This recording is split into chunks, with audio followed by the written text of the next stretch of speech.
See, I'm getting excited.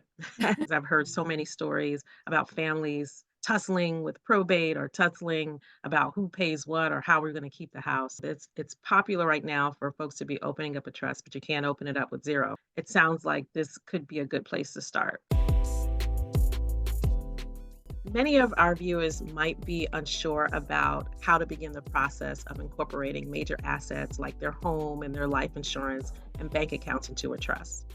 For individuals who have recently purchased a home or are considering the best ways to manage their common assets, could you explain the process and key considerations for funding a trust with these type of assets?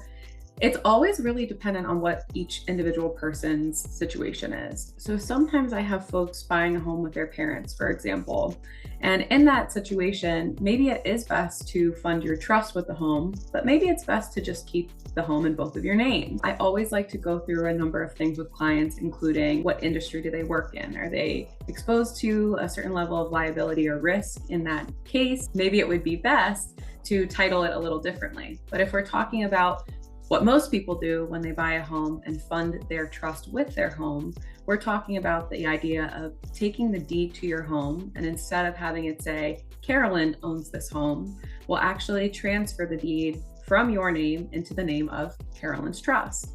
Meaning, when you actually look at your deed, the deed and the owner of that property is the Carolyn Living Trust, not Carolyn. So that is the number one way that we fund our trust with our homes.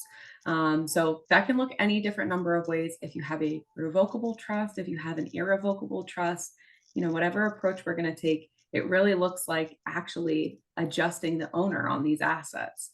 And when you have your trust listed as the owner of any asset, that means your trust is funded. It's funded with that asset or those assets. When we think about things like life insurance policies, of course, when you set them up, have beneficiaries. So for most of us, we have, if we were married when we set it up, our spouse. If we had children when we opened the policy, it's probably our children. But you can actually go into your life insurance policy provider's network and change your beneficiary. What a lot of folks will do is actually make their trust the beneficiary of their life insurance policy. Meaning, if they were to pass away and that money gets paid out, it would get paid directly into the name of their trust. This can be incredibly helpful, especially for folks who have houses that have been in the family for generations, which when the house was purchased, maybe it was only $50,000. Now we're looking at a house that is, $500,000. We want to make sure that we have things like a life insurance policy to ensure that, that property tax is being paid. If, let's say, there's a really bad snowstorm in the time between when you passed away and when the house can be transferred to whoever your beneficiary is, that if we need a new roof, if we need a new septic system, we have quite a bit of seed money there to take care of the home in the interim. When we're talking about funding the trust, it can be any number of things. A lot of folks have it be their home to start with. That is often the first asset that's moved into a trust to fund the trust.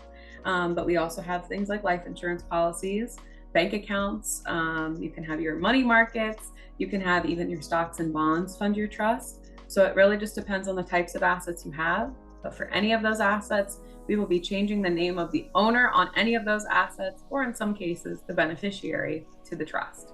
So thank you, Ayana Johnson from Johnson Legal PLLC, for sharing your valuable insight and expertise with us today. If you're looking to safeguard your family's legacy, then Ayana is approachable. She's knowledgeable, guide, and is an excellent resource. For more information on how to connect, look in the description below for all of her information. I'm your host, Carolyn Fleary.